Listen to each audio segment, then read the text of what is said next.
April O'Neil was like the hottest cartoon ever. Look at her fucking twitching. I'm like kind of like trying to like. Oh yeah, look, I'm motor. Watch out! There's I'm a motorboating her. Leave me alone. Yeah, but watch out! There's a rhinoceros with a machine gun. Okay.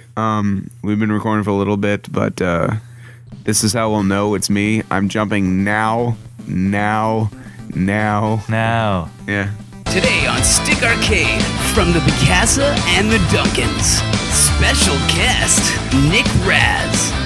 Listen in as they talk about secrets. I'm gonna let everyone in on my secret to writing such bodacious songs about video games. And a brush with death. I've had multiple blood clots in my legs, and I have to take blood thinners every day of my life. Why do these guys have whips? This is very sadistic. All the action starts now on Stick Arcade. Let's start this. Nice. I'm Ryan Stick. I'm here in my basement with Nick Raz. Hi.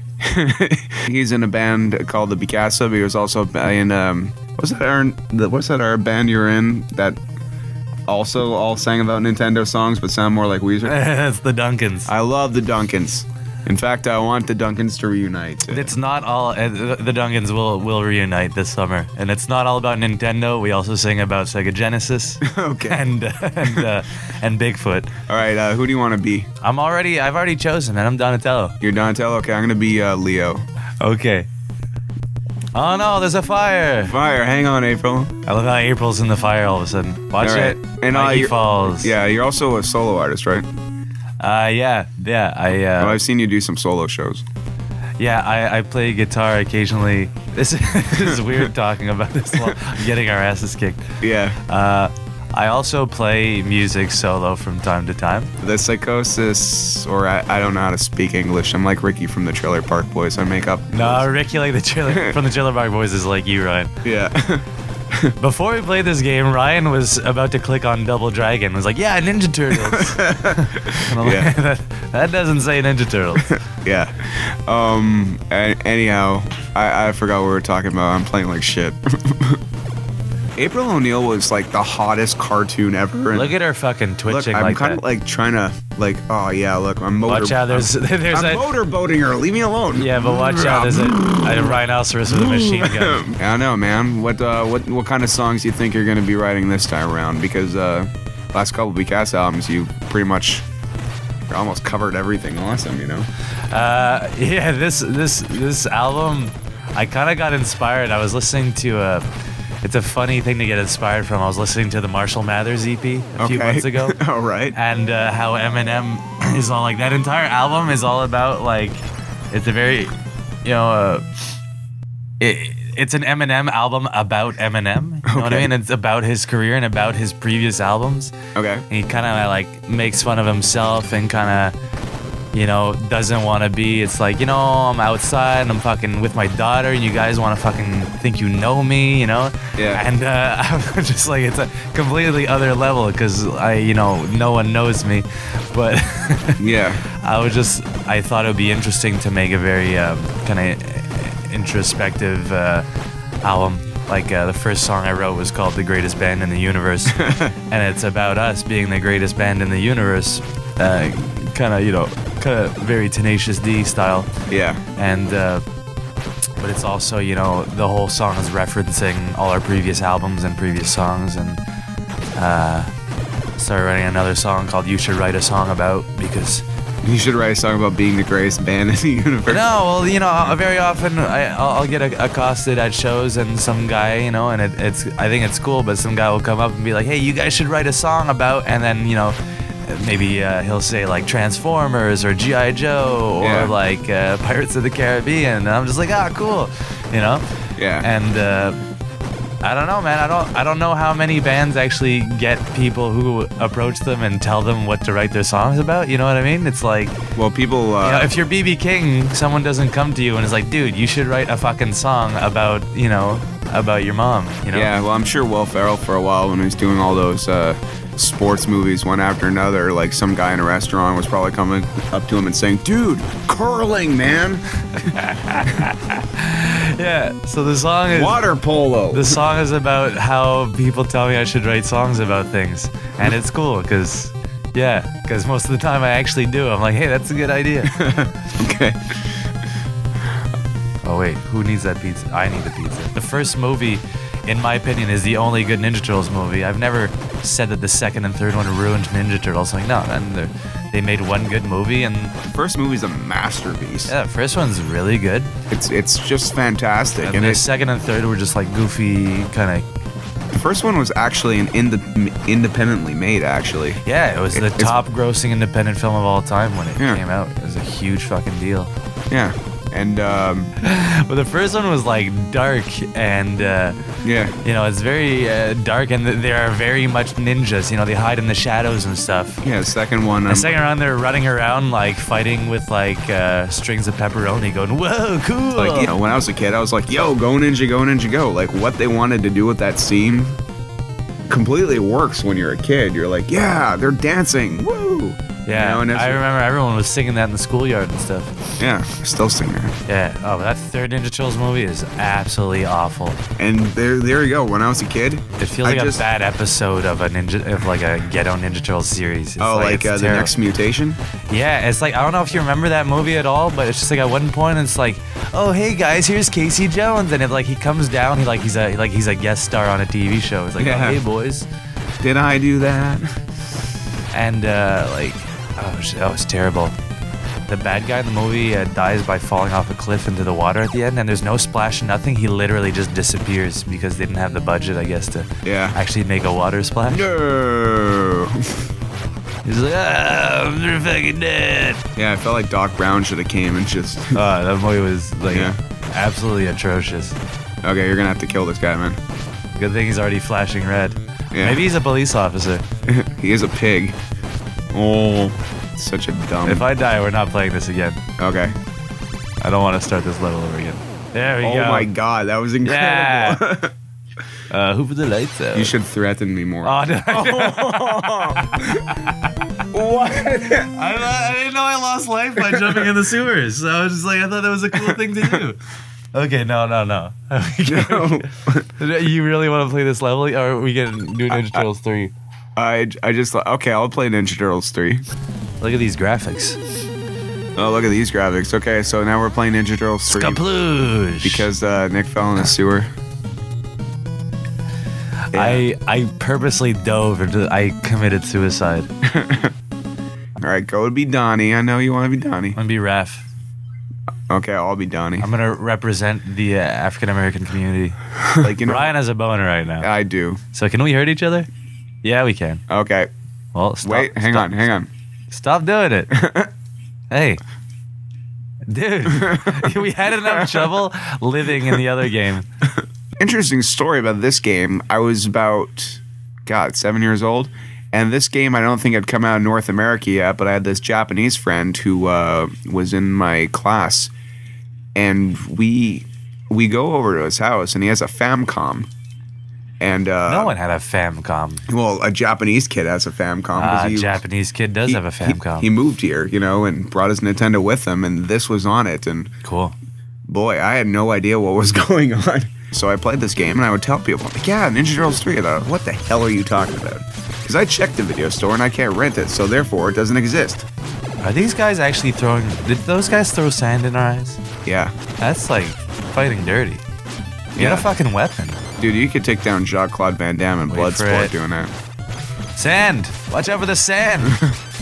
Can't believe we're a bunch of ninjas getting thwarted by sand. Oh no, my weakness, sand! I think I'm playing this game better than the other one, though. Nope. Yeah, I didn't have video games as a kid. Yeah, I had a computer. considering almost all your songs are about video games, it's kind of interesting. It's funny because all my songs are about video games, but I don't actually play a lot of video games. It's That's like Brian Wilson writing songs about surfing and had never pretty surfed much in his life. man. I do enjoy video games very much, and yeah, but Well, maybe that's, you know, not to sound too pretentious, but maybe that separation from the product is what actually allows you to write about it, because from a fresh perspective. nah. I'm gonna let everyone in on my secret to writing such bodacious songs about video games. I spent all day on Wikipedia. Okay. And I just look up. I'm like, what's this Mortal Kombat thing? Oh, that seems cool. I don't know. Wes seems like a kid that played a lot of video games. Wes had a Sega Genesis. See, my first console was a Sega Dreamcast that I got after they were discontinued. Like, that's how fucking ghetto I was. I was like, every Christmas, I'm like, Dad, can I have a Nintendo? He's like, maybe. And then I would get, like, some computer games and, you know, Where is Carmen Sandiego 17, you know? Yeah. Some game to teach me how to type properly. But then again, hey, I'm a good typist now, and I have Dad to thank for that. I've noticed. Fucking everything you've ever written has like a desperate need for a spell checker, Ryan. And you know. Yeah. I'll never let you, like, before you get a tattoo with words on it, give me a call. I just want to make sure you're not fucking up really bad. Yeah. Well, it's yeah. Why is this lagging? There's like two things on the screen. Is it because of that 3D ocean? Who's this tiger? It's Shia LaBeouf. Is this Shia LaBeouf? Yeah, yes. Why is he doing a chicken dance? How come they all charge? None of these guys just like... I think that was a graphic problem, and we should really take advantage of that, because he seems to get stuck in the corner and fucking hit him. Have you noticed that none of these bad guys just... I haven't really noticed anything. I've been actually listening to you. Oh, are we playing a game right now? Yeah. Just stop hitting me. It's really annoying. You did it. Alright, is there a sewer to fall in? Oh, can I fall in here? I'm gonna fall in this place, if that's cool with you. Yeah. Yeah. Ninja Turtles 1, I remember that video game. That's kind of like, I guess they wised up and made Part 2 a two-player. Well, Part 2 is based on an arcade game. Yeah, yeah. But Part 1, I remember, like, whenever we'd rent that means, like, watch your friend play for an hour. Yeah, I had that. And that game was impossible. It was, it was vicious. It was super hard. Yeah. I had that as a kid, and I never beat it. I must have played... I watched it on YouTube, like, just to see the ending of it. Oh, have fun. Hey, have fun watching me play this. Yep. Speaking of that. Yeah, you were telling me about the old comic books you bought, the big volumes. Yeah, it's rad. Yeah, they just released a colorized version of it. Really?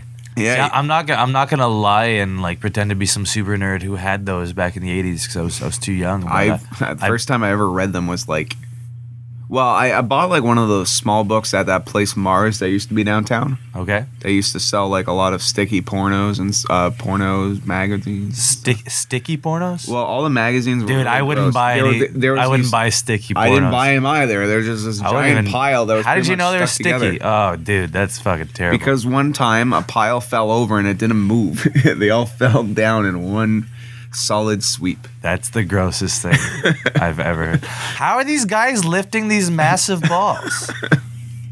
Ask George Michaels.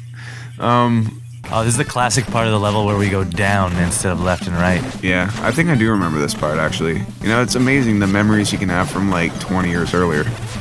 Like, it's amazing how many javelins these guys have. Yeah. That's what really impressive. Oh, God, balls again.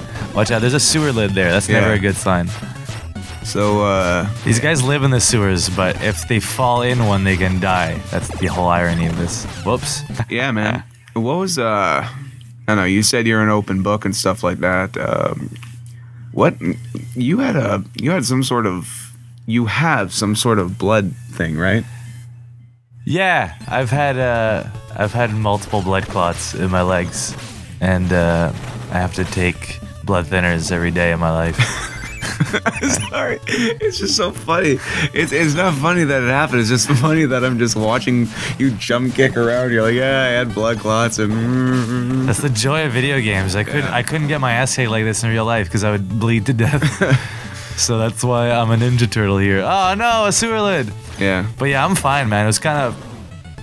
Oh, I guess anything like that. I mean, like maybe you can tell me too what you think about this because you've had your fair share of very difficult and I'm sure very stressful and worrisome hospital and health experiences.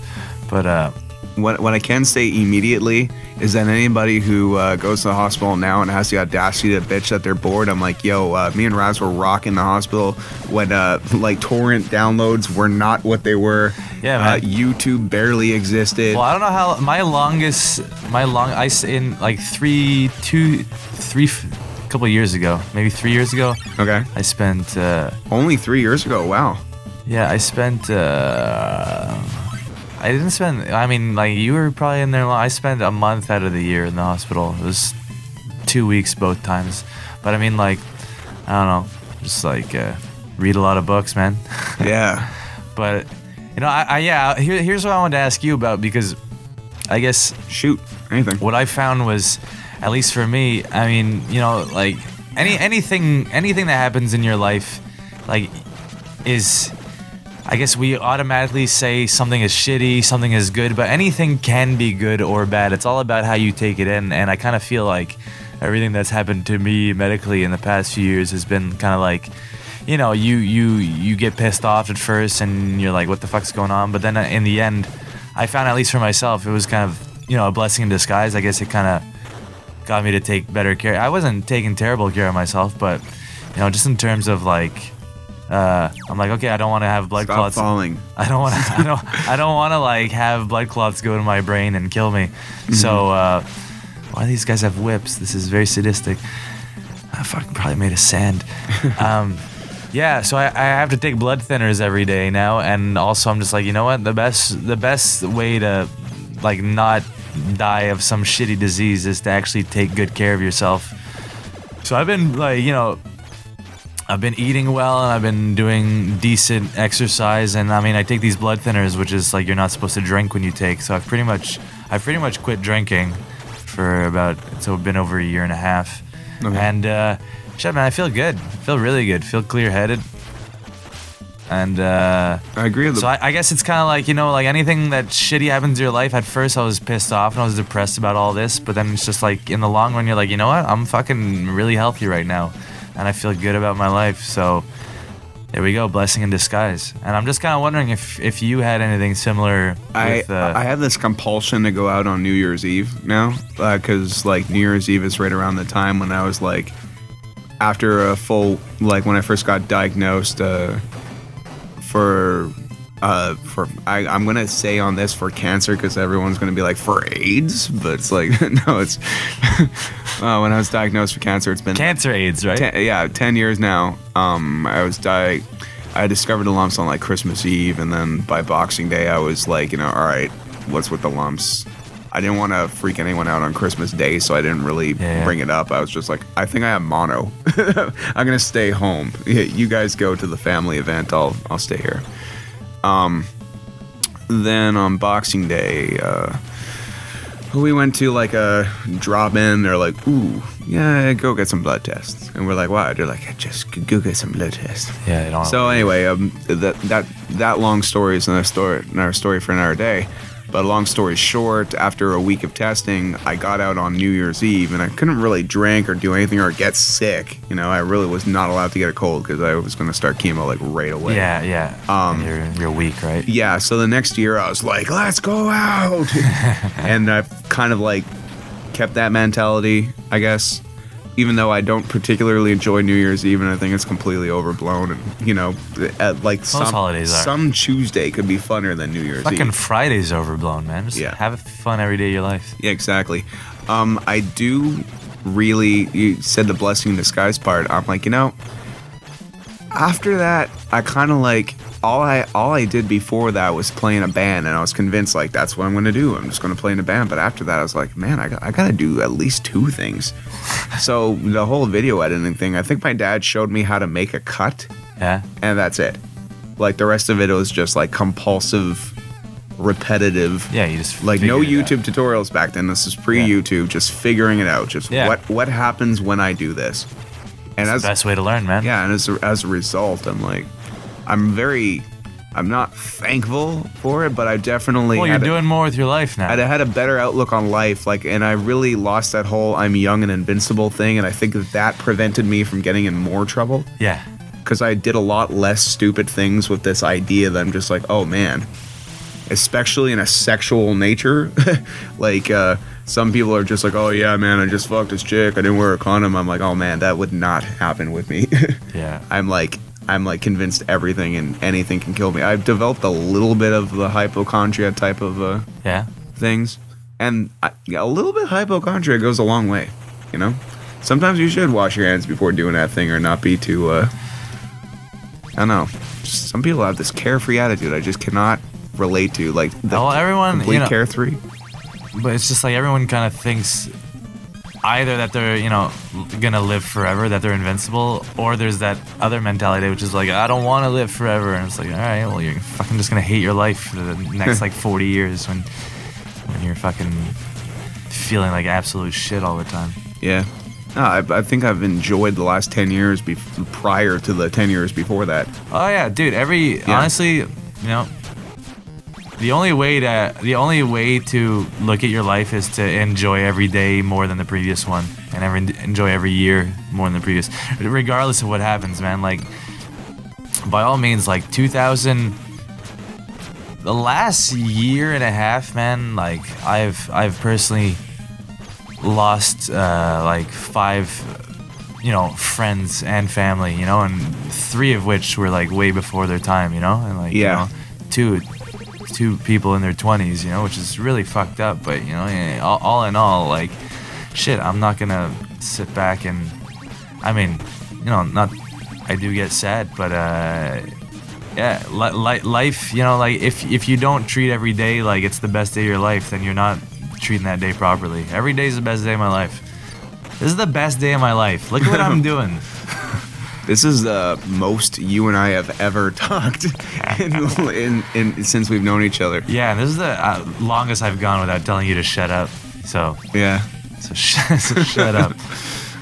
But just all in all, I think that's part of the, I think that you were talking about how much you kind of just went to decide to do more with your life, do more in your life too, ever since your medical bullshit. And I think it's kind of been the same for me. I'm just like, fuck it, man.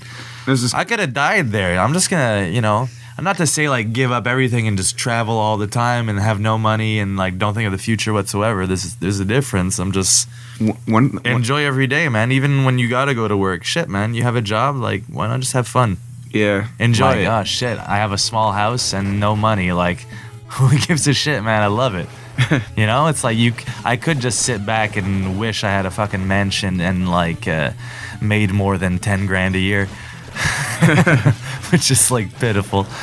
But shit, man, I'm the coolest guy in the world, and I don't think anyone on this planet is as happy as I am. That's wonderful. Well, and maybe that's not true, but I think that's how everyone should feel. I think you got to decide how happy you are. And all this came from me getting really sick and fucked up.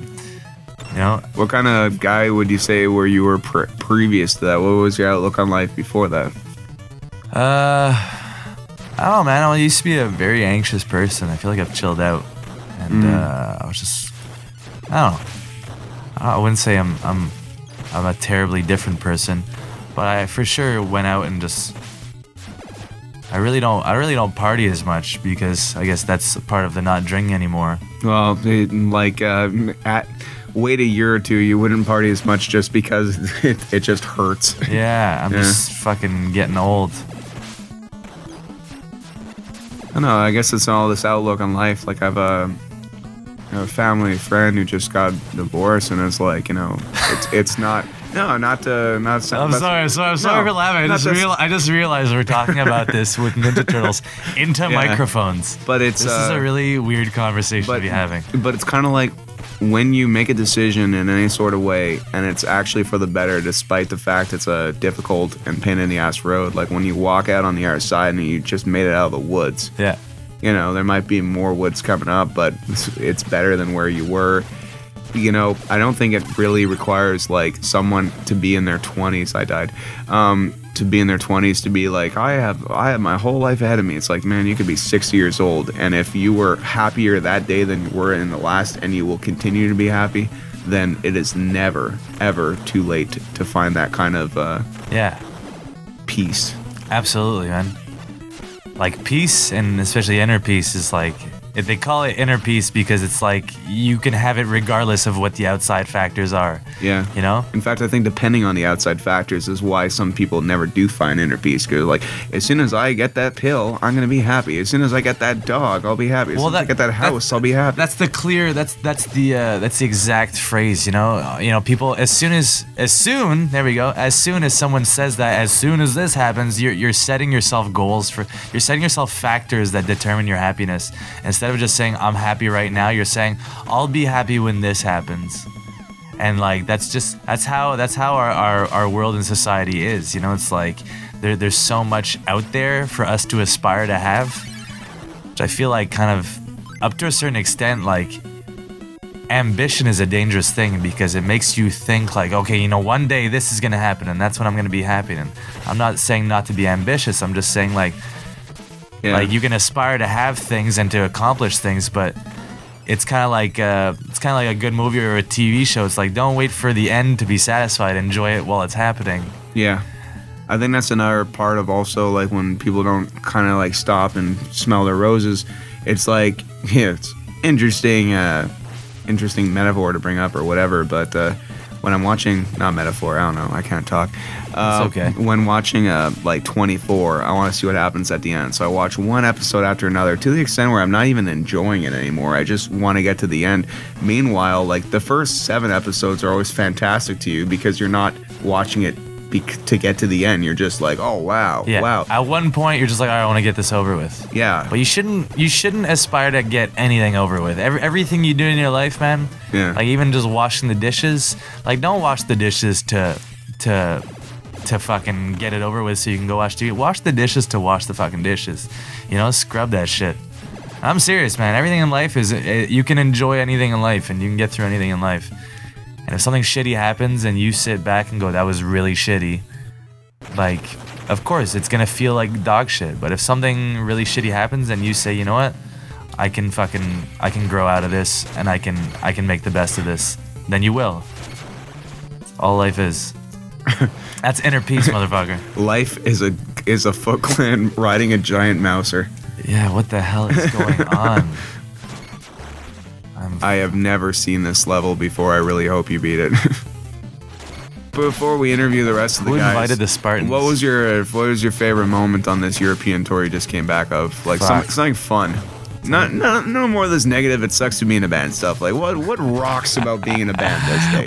When were we talking about it sucks to be in a band? No, I'm saying in general, it's so popular to be like, oh man, being in a band so hard.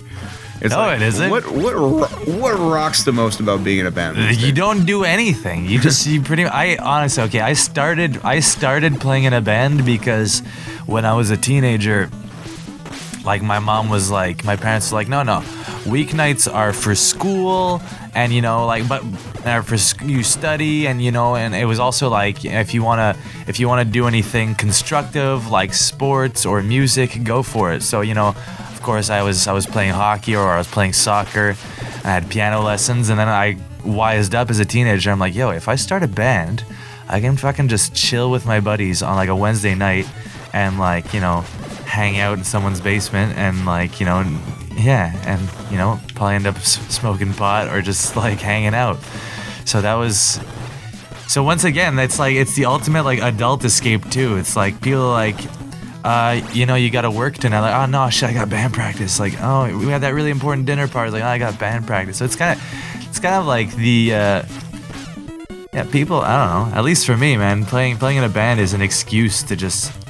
I feel like to just hang out with my buddies and like do nothing. You know, I feel like you kind of need an excuse to do it once you hit a certain age. Shit, at any age, really. But I just got to go around Europe with my best friends for 3 weeks for no reason. Essentially is what just happened. And that's cool, man. It didn't cost us anything. Well, I mean, it doesn't cost me anything. It's all part of the band's money, and yeah. You know, so I got a free trip to Europe with my best friends. There you go. That in itself is the coolest thing. What we were talking about before, I think the thing that ruins the experience about playing in a band is waiting around to become rock stars or something. I think that's one thing that people really got to stop doing. It's just like, look. Yeah, you might sell 2 records in your life, but if you couldn't breathe without recording these songs, like you're just like, oh man, actually I wouldn't even take it that far, that deep. Well, it all goes back to inner peace, man. It's like don't wait for the end of it. You know, enjoy it while you're doing it. You know, it's like while you're in a band, play in a band for the sake of playing in a band, not because, you know. And like once again, there's nothing wrong with having aspirations and having ambition, but it's just like if it's gonna prevent you from having fun, then, you know, chuck it out the door. Like I've never aspired to be like, when people talk about music, they talk about living the dream, which is, you know, and when someone says, oh, you know, these guys are like living the dream, it's just like guys which is musicians code for making a living through their music, and you know, and shit, man, I feel like I've been living the dream since day one. I get to hang out with my best buds and play songs. Like, that's fucking living the dream. So yeah, we've made it. I noticed the sound of BCASA went up exponentially in quality as soon as Tarzan like joined the band. It was just was it a transitional period? Like, did he come in and it was just like, bam, everyone synchronized? Or was there like, you know, he's a metal drummer, so did it take a little time for you guys all to get on that wavelength? Well, I think it happened pretty quickly because he, I knew him for a while, and me and Wes had been playing music together for years prior to that. So, you know, there was no the chemistry between me and Mr. Wesley Patterson had already been formed. Yeah.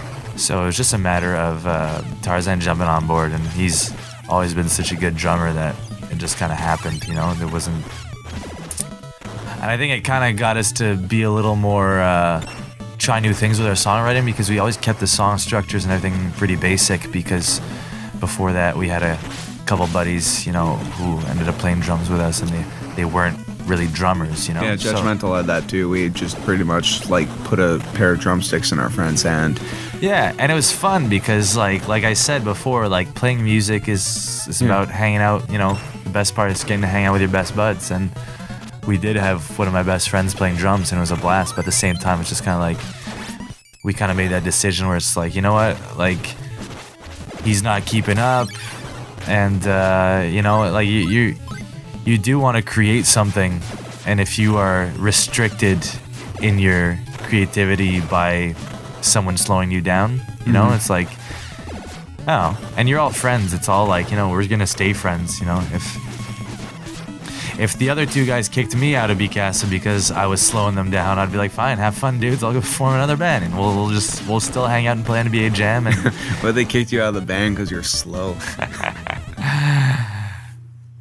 But you know what I mean? It's just like, yeah, pizza for the two of us. Wow. How do I have more lives than you? Whoa. It's quiet. A little too quiet. It's Raph. A little too Raph. Booyah.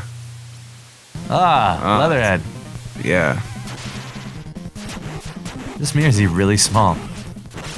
His face is really big. Where did all these like giant reptiles get guns, and why don't we have it? You know? Fuck off now. Whoa. He was trying to make out with me. Can't blame him. It's my first kiss. Donatello is by far the sexiest Ninja Turtle. Dream casting voice-wise, who would you want to... If you have any funny celebrity play one of the Ninja Turtles, which one would do what? I would have Charlton Heston do Leonardo. Hang on. I would have Steve Buscemi do Donatello. Okay. Morgan Freeman do the goofy Michelangelo. And I would... just for some reason, just so he has an accent, I'd ask Jean-Claude Van Damme to do Raphael. Okay. Who would play Master Splinter? Would also be Jean-Claude Van Damme. It's got multiple parts. I'd get Bill Shatner to do Master Splinter. You turtles have been doing quite well. For 50 years, we've been hiding in the shadows. I would ask you to be Shredder. And if you refuse, I get really mad. Bring me these creatures, these turtles. Attractive in any Look, sort of there's way. a pair of legs. Oh. Are they making foot soldiers? Yeah. That's their trick. They just Yeah, that's a big trick. It's just like That's why they keep exploding. That's because they're robots. I thought they were suicide bombers. Thank you. Thank you. This is just like at the airport. That thing moves along, lasers you gotta jump over. I think this is our last continue. And if it's not our last continue, I hope it's our last continue. Yeah. Yeah. Because I'm not gonna lie, I'm having a terrible time. This has just been shitty. I had cool things to do this afternoon, and I was just like, fine, I'll go hang out with Ryan. Yeah.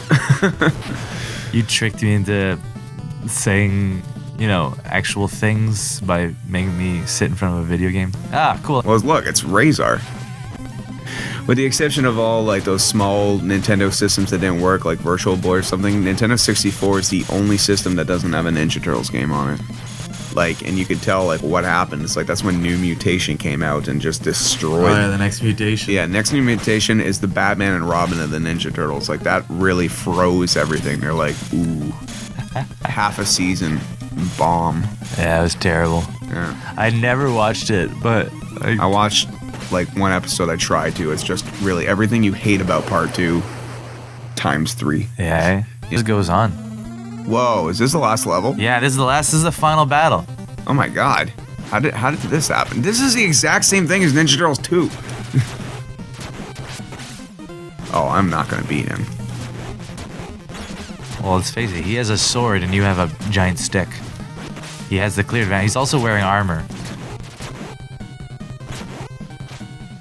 Don't use his special too much, it hurts you. Yeah. Well, not like you're gonna beat him anyways. I was hoping that, okay, do we have an hour continue? Because if we do the last one... Oh, Jesus. Okay, if Do we have to redo the whole we're at thing? Shredder... If we're at Shredder, we'll do it. If not, I say we just quit. I say we just cut the film and tell everyone we beat the game. All right, we beat the We beat the game. Oh, there was wow. a glitch. Oh, man, I'm sweating. We really beat that game. Okay, well, thanks for coming by, Nick, and playing video games. Ryan, I just want to say it was an absolute pleasure. You know, I just it's been a while since we've actually talked to each other. Yeah. I usually just talk at each other. I want to thank you for the tea that we drank. If I said anything I shouldn't, just like I usually don't do drugs, so maybe that's why I got so how should I say, weird and eccentric. Yeah. All right. Yeah. Okay. I just want to say thanks for having me on your show. Oh, for God's sake.